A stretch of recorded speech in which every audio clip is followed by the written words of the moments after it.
Why do you think that it was seen that there is this fight or this, discord between members of even the executive? Because on the one hand, the president nominates a candidate. You assume that there is a fight. But all is happening is the independence of the institutions. So let's look at it on the surface. The president nominates someone for confirmation. Right. According to, even the man who was nominated, Mr. Mago, we get to hear that there were actually 2 reports written by the DSS on the same day, on the same person. One sent to the executive, the other to the legislature. And one sent to the legislature was in contradiction to the one sent to the executive. Now, that's something we heard from Mr. Mago himself. Now, we see on the floor of the Senate, the senators perhaps trying to protect, the integrity of the man, saying that we received this report, we send him back to the executive. And then the executive raises a query, which he answers, says that he's cleared all doubts, and then sends him back again to the senators who, grill him, are not satisfied with the grilling, but still have this report from the DSS. The DSS saying that we stand by our report. Now, there's been no question raised as to, what is going on in terms of the executive and how it's carrying out its functions, because when we think that the DSS is under the executive, and in terms of, reconciling, the answers raised in the query and the DSS report sent to the Senate, on the other hand, you have to ask what level of discord, what precisely is going on? At a point in time, I was waiting for you to finish. I can't speak for any of the institutions of government. And I think part of the reason why this government was elected was that not only would it allow constitutional responsibilities to be unhindered by the president is not going to go down and dictate to institutions just because they are under the presidency or they are under the executive to dictate to it how it's going to do its work. So certainly, certainly you ask a question. Let me finish. Just a moment. I'll let you finish your thought. If you are expecting the executive now to be high-handed, but I have to put this in. So the DSS, has independent. Is independent. But then, shouldn't we be hearing that the president raised questions as to this report? You have confused my line of thought. What are you asking precisely? I'm asking, you say that this is because the DSS is an independent... I didn't say because. I said we are easily assuming. I said we're easily assuming that there is a fight.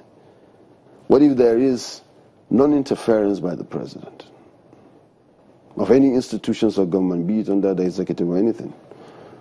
A lot of Nigerians are not used to a president who simply is not interfering with the institutions. They want to see someone who is heavy-handed, who wants to clamp down on anything that's under him and not under him just to get what he wants. Are we then to dismiss the fact that we heard that there were 2 reports from the DSS? Well, I cannot speak for the second report because I have not seen it.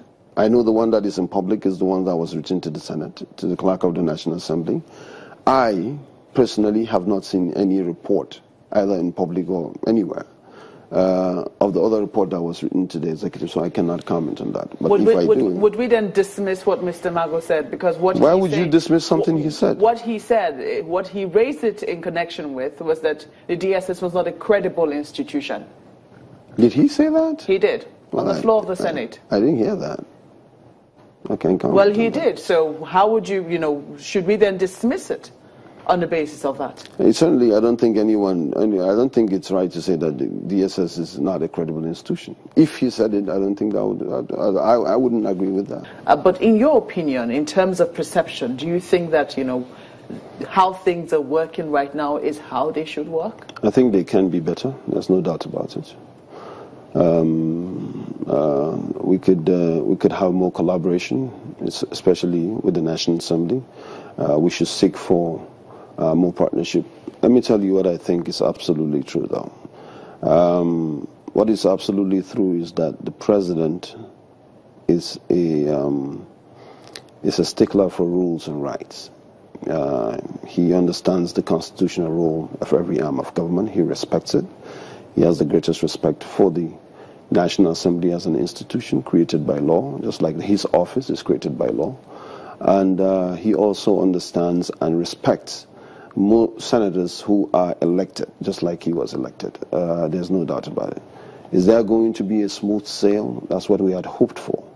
But even if there isn't, there would be room for dialogue and constant communication between the legislature, because that is what democracy is all about. And I think we started seeing that yesterday. The president reached out to the presiding officers, and some of these things are going to be smoothened. So we're not where we want to be, but it's a work in progress.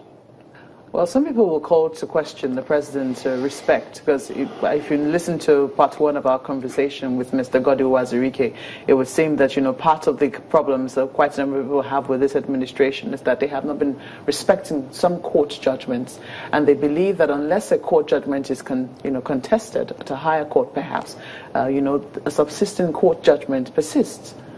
Why is it that the executive arm of government, represented by the president, isn't looking into those areas as well?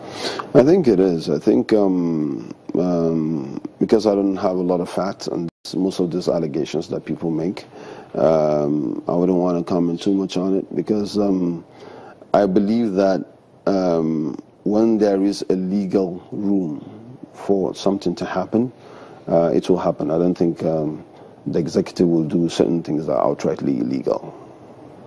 Okay. Well, we're being told to wrap up. Ismail Ahmed, we have to thank you for coming on Sunrise Daily. He is a member of the All Progressives Congress Board of Trustees.